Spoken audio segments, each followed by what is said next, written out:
what is the world really? What is this singular, vast entity we think we know? And how do we know it? When I bring up the idea of the world with others, I can see that they all get it naturally. What exactly am I conveying? And what is it that they are getting? Few ever think that the world is an inexplicable, enigmatic idea. In fact, we often believe the opposite, that the world is the most straightforward and certain of all ideas we could ever entertain. It is not. What other ideas do we know we hold with such a level of certainty, with very little direct evidence to support them? We directly experience a tiny fraction of this immense entity called the world, yet we know the world to be wholly one and absolutely total. And we know it not as a theory, a postulate, or even a belief. It is a fact, but not an ordinary one. It is, one might say, a master fact against which all facts are determined as facts. Asking, what is the world, is essentially tantamount to asking, what is existence, as the world is a totality of what exists. But the first question is better than the second, as what is asked there is more definable. After all, questions like, what is existence? And why is there something rather than nothing? Are the biggest of all big questions to some, while others find them nonsense. Still, a better version of the question is this: what is the world? That is, what is this singular sphere of ours we refer to as the world? The inquiry into our environment's unitarity, as opposed to its also plausible and once prevalent multiplicity, is not only a question we can seem to contend with, but also one that will prove surprisingly rewarding. It is a backdoor way to probe into the nature of existence. Why our world is necessarily one is an ontologically consequential inquiry, one that, for whatever reason, slipped through the cracks of history. So, what is the world? How have we come to know it? If we are honest, we must admit that we have simply been told that it is the case. As children, we were all inculcated into the notion that there is only one world that surrounds us, a concept that had taken hundreds of years to take hold in ancient Greece. It was in ancient Greece that the then revolutionary notion of kosmos, or a well-ordered whole, was conceived and developed, a notion that served as the direct precursor of the modern idea of the world which we take for granted today. And we have never seen our environment in any other way. Could we have reached the conception of the unitary world on our own without being culturally indoctrinated into the idea? It's unlikely. There is a reason why we humans have only maintained the cherished idea for roughly 2,500 years, a mere 1% of the 250,000-year history of anatomically modern humans. Throughout 99% of our history, there were multiple worlds and realms, often interconnected yet distinct, each with its own rules, characteristics, and inhabitants. The ancient Egyptians recognized multiple realms surrounding them: Ra, the sun; Nut, the sky; Shu, air; Geb, the earth; and Duat, the underworld. For the early Greeks, the heavens were the domain of Zeus, the seas belonged to Poseidon, and the underworld was ruled by Hades, etc.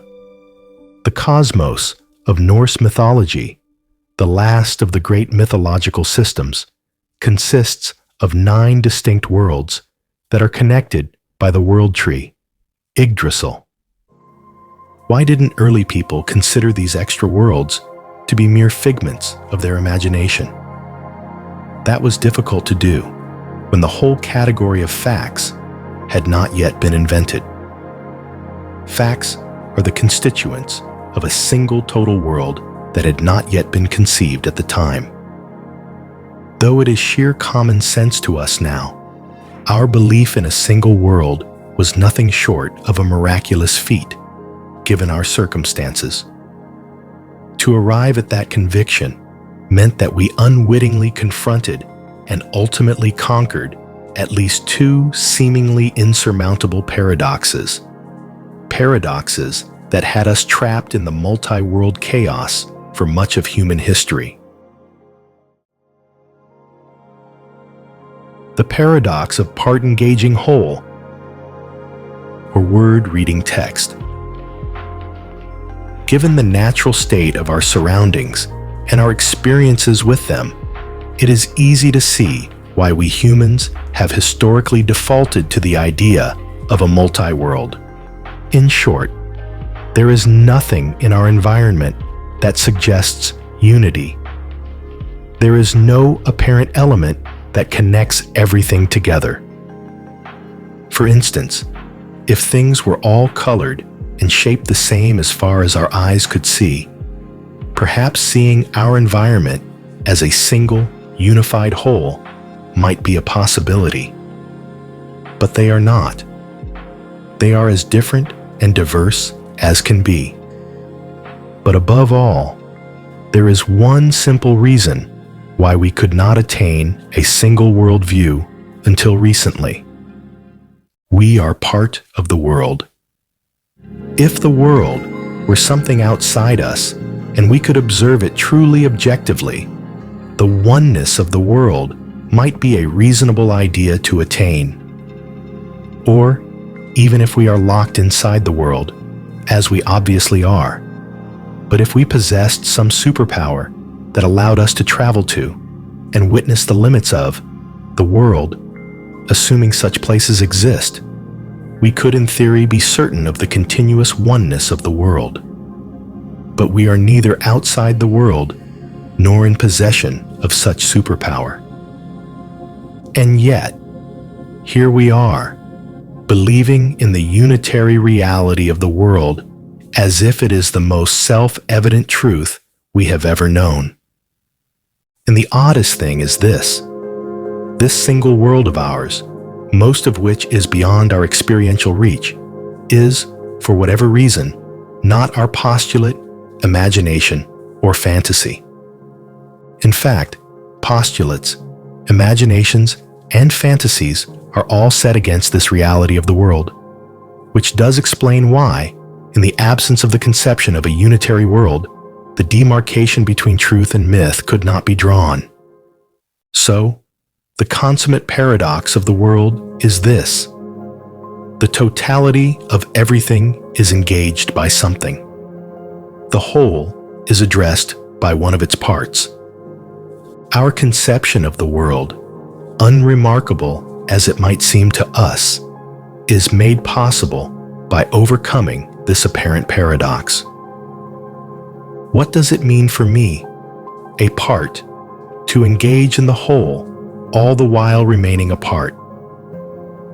At the very least, it means that I am no ordinary part.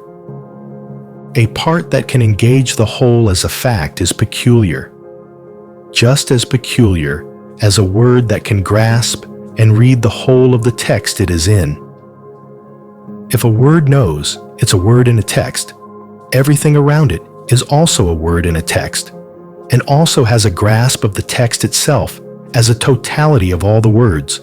The word is no longer a word. Instead, it transforms into a reader, embodied in the form of a word. I am a word that reads, a reader word, a seeming contradiction. But that is what I am. I am a paradox. Given this odd capacity of mine, is there any other way to characterize my existence in the world?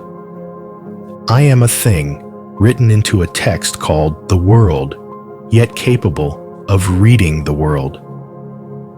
For a word to address a totality of words, for a reader word to read the text it is in, it wouldn't need to engage with all the words making up the text, just as I wouldn't need to contend with everything in my environment to entertain the notion of the world. Instead, the reader word needs to do one thing: to discern writtenness.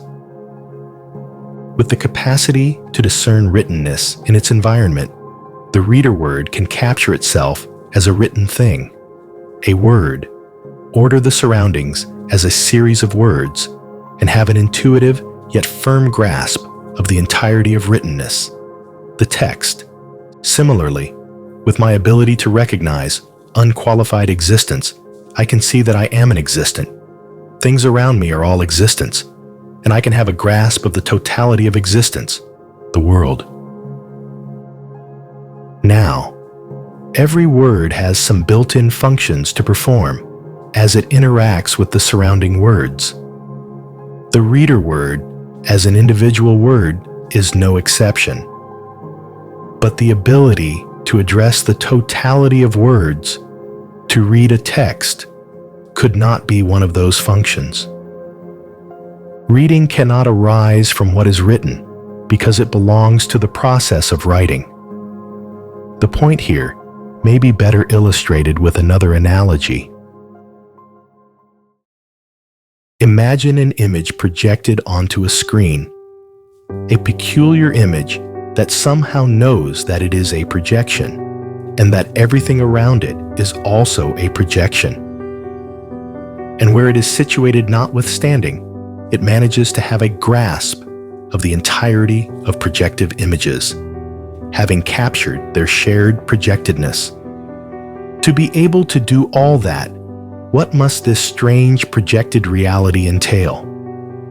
To begin with, it must not only be a result of projection, but also be part of the projecting process itself. It is part of the projected and the projecting. This projective image can recognize the projection of its own and that of others because it is, in some sense, projecting them. To put it another way, this projective reality is 3D by nature. And if this 3D image, which has depth extending into the power of projection, at some point reaches all the way to the projection source, that will prove to be a pivotal moment. A moment where what is projected also takes on the role of the projector. While not the original projector, it might well be deemed a secondary one that traces, shadows, the original projection. In short, this is a projective image that can engage itself and the entire projective reality from the vantage point of the projective source, or somewhere close to it, all the while retaining its local presence on the screen. Now, picture a point on the circumference of a circle, with a sector extending from it down to the circle's center. This circumferential point can then capture itself from the depths of the circular center and is in a position to encompass the singular whole reality of the circle without so much as identifying the circumference. Or imagine a tree leaf whose identity stems from the depths of the tree trunk. Being able to engage with the surroundings and itself from the vantage point of the trunk, this leaf has an intuitive grasp of the unity and totality of the tree without even exploring it. And this leaf knows that it is a leaf, an element vitally tied to the singular whole reality of the tree, and that it is not a mere self-contained entity randomly situated. Similarly, by aligning itself with the projection source, the 3D image can have a grasp of its own projection and the entire projective reality. It wouldn't need to corroborate the boundaries of the projection or exhaustively account for all images making up the projective world. The three-dimensional image, the circumferential point, and the leaf are all ontoschematic representations of what it would mean for us, a part, to engage the world, a whole, a paradoxical condition that underlies and powers our capacity to reason. The reader word is another such depiction. Just in the way that the projective image that can discern projection is part of the power of projection. For the reader word to discern writtenness, to read, it must in some way be involved in the live activity of writing. The projective image in question can discern the projective nature of entities because it is, in a sense, projecting them. The reader word can detect the writtenness of things because it is writing them. Reading unfolds in writing. Reading is a form of writing. But is this any surprise? When we read sentences, we shadow write them in our minds, do we not? After all, there is a reason why every reader can also write. And there is another sense that reading is writing. Reading perfects writing. Reading is a form of reverse writing that completes the writing process. Can a text that has never been read truly be considered complete? The act of writing that has never encountered reading remains unfulfilled and nugatory. When we engage with our surroundings by observing them, it is generally assumed that we are merely sensorily reflecting them, passively registering various shapes and lines along with their properties. The truth, however, is far more complex and sophisticated than that. We are reading our surroundings, not merely perceiving them. We are shadow writing, remanifesting them. We are creating our surroundings for the first time again. This helps explain at least two mysteries of our perception and cognition that would otherwise remain inexplicable. First, when we perceive the things around us, we perceive them within the context of a modal universe. That is, we perceive our surroundings against a backdrop of what they might and could be, including the possibility of not being there at all. Why do we have to perceive everything this way, if our perceiving is nothing more than representing, reflecting, or mirroring?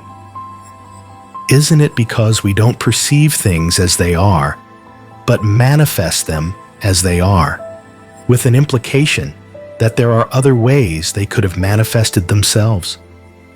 Isn't it because we are creating, shadow writing, our environment, actualizing our surroundings out of a vast sea of possibilities?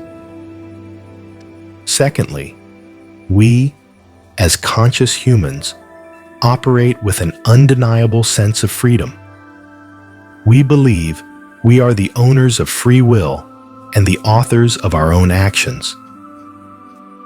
How could this be the case if we were merely written things bound by the rules, functions, and instincts written into them? Unless we are written things that can also write, shadow write, and as such, we write our own selves, determine ourselves, then we would never have a sense of freedom as we do. So, with the emergence of a single unified world in ancient Greece, the seemingly insurmountable contradiction of a part engaging the whole was ultimately shuttered, setting off a series of cultural transformations. If the projected images that have a grasp of the entire projective reality, or the written things that can capture the totality of the written things, accurately reflect our condition, then it was in ancient Greece that we truly became these entities. There, for the first time, we were able to position ourselves deep in the power of projection, deep enough that we had a grasp of the totality of projection and deep into the power of writing, to a depth that allowed us to capture the core storyline that penetrated the entire written things, the text. In classical Greece, such a storyline was known as existence, or being. The text in which the story of existence unfolded was called the kosmos, or the world. All this is to say this: classical antiquity marked our emergence as genuine readers. We may have been written things with extraordinary abilities throughout much of history. We may have been super words that could contend with large swaths of other words, but we were words nonetheless, not readers. This is why, from time immemorial through classical antiquity, we always counted ourselves among other written things. But by being able to address the totality of our environment, the world, we were able to establish true readership for the first time in history. It was in ancient Greece that prehistoric zoomorphism fully gave way to anthropocentrism for the first time. The celebration of humanity that often characterized classical antiquity was, in fact, a celebration of the newly emerged readership